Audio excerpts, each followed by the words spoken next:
Good boy. Hello focus, नमस्कार. हामी केन and companions no फेससँग हामी एउटा नयाँ भिडियोमा फेरि हजुरहरू सामु आइसकेका छौँ.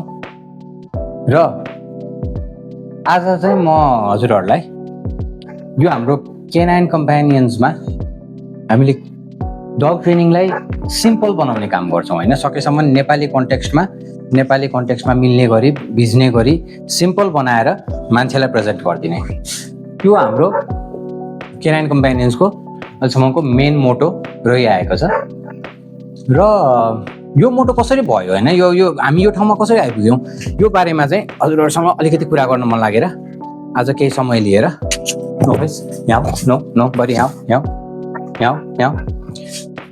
केही समय लिएर हजुरहरू सामु फेरि आएका छौँ.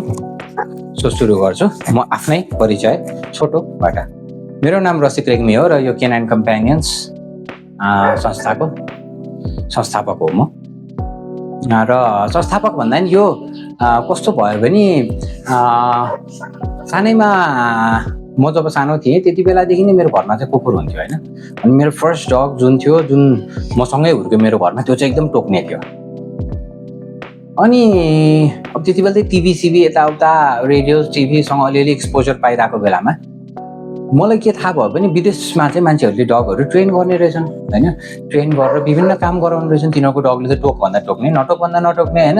हजारौँ भेडालाई चाहिँ ड्राइभ गरेर लिएर जाने, तिनीलाई टोक भने चाहिँ टोकिदिने, लखाटिदिने, नलखाट भने चाहिँ नलखाट्ने.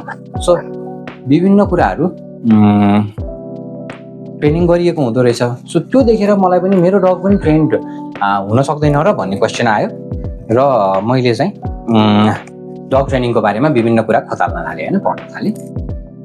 र पढ्दै जाँदाखेरिमा के थाहा भयो भने यसको खास पढाइ चाहिँ अमेरिकातिर हुने रहेछ होइन. अमेरिकातिर चाहिँ यसको एउटा सम्बन्धी युनिभर्सिटी नै रहेछ. र मैले चाहिँ अब सानो स्कुल छँदा नै मेरो अब दाजु दिदीहरू अमेरिकातिर पुगिसकेको अवस्थामा त्यहाँबाट बुक्सहरू, सिडिजहरू, विभिन्न कुरा मगाएर अनि आफैले स्टडी गर्न थालेँ. के हो डग ट्रेनिङ भनेको, मेरो डग किन ट्रेन हुँदैन, मेरो डगले चाहिँ किन मान्छे टोक्न जान्छ.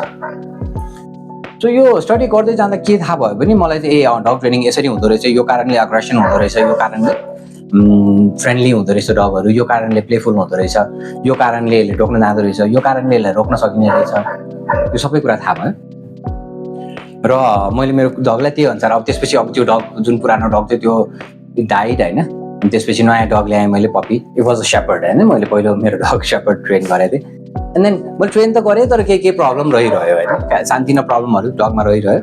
त्यसपछि I wanted to study more होइन. सो मैले अझै कुराहरू मगाएँ. त्यति बेलासम्म त भिडियो कोर्सेसहरू आउनु थाल्यो. हामीले पहिला बुकबाट, सिडिजबाट पढ्नु पर्थ्यो. अब त स्ट्रिमिङ भिडियोजहरू आउनु थाल्यो होइन पछि. अनि सो त्यो स्ट्रिमिङ भिडियोजहरू किनेँ अनि तिनीहरू हेरेँ. गर्दा मैले प्रब्लम फ्री डग्सहरू रेज गर्न थालेँ आफैले. अनि अब प्रब्लम फ्री मात्र नभएर जे भन्यो त्यही मानिने होइन, नाच भने नाच्ने, उफ्री भने उफ्रिने वाला डग.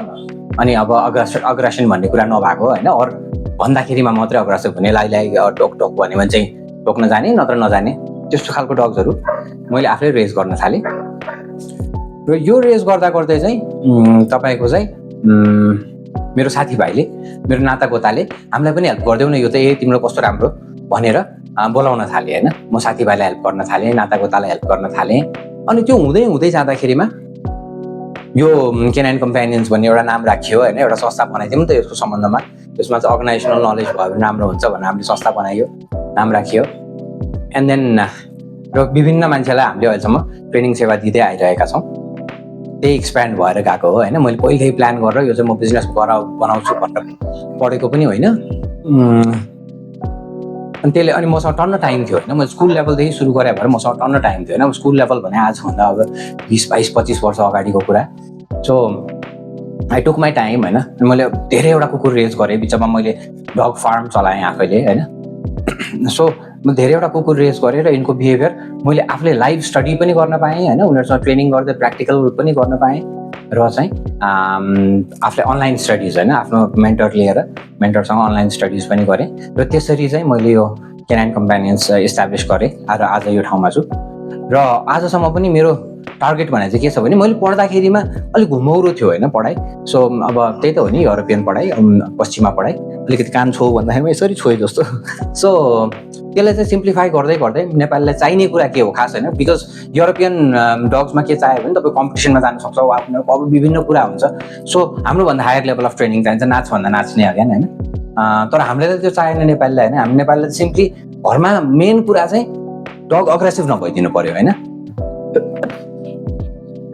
डगले घरमा आएको मान्छेलाई चाहिँ पुरै पागल पारा देखाइदिनु भएन होइन घरमा भएका सामान सबै बिगारिदिनु भएन बेसिकली यसरी चुपचाप बस्यो मात्रै भने पनि यो जस्तो यो ट्रेन डग होइन होइन अस्ति भर्खर हामी गएको हो 1.5 महिना हुन लाग्यो नो फेस अब यो हामीसँग धेरै युज टु भइसक्यो अनि यु क्यान सी होइन अब छुँदा उता पनि मजा लाएर आएको होइन सुपर अग्रेसिभ थियो आउँदाखेरिमा सो तर अब बच्चैदेखि ट्रेन नगरेर उसलाई सिट भन्दा सिट त गर्दैन तर still I can hold him like this भन्ने बित्तिकै अब ऊ चाहिँ केही न केही लेभलमा ट्रेन भइसक्यो र अब नयाँ मान्छे आउँदा पनि उसले यत्तिकै त्यो नयाँ मान्छेलाई टलरेट गर्न सक्छ भने हामी नेपाललाई खास चाहिने त यो हो नि त होइन यति भयो भने मात्रै पाल्न सकिन्छ क्या चाहिने भन्दा पनि एन्ड देन यो कसरी सिम्प्लिफाई भएर यसलाई कसरी सिम्प्लिफाई गरेर यो कारणले चाहिँ यस्तो हुन्छ है भनेर त्यो कारण ठ्याक्कै देखाइदिएर यो यस्तो गर्नुहोस् है भनेर सर्ट सिम्पल होइन सबैले बुझ्ने गरी डग ट्रेनिङ पस्किने बनाउने भनौँ के भनौँ यसलाई गाइड गर्ने क्रममा हामी सधैँ छँदैछौँ होइन हामी आफैलाई जहिले पनि इम्प्रुभ गर्दै लिएर जाने नै छौँ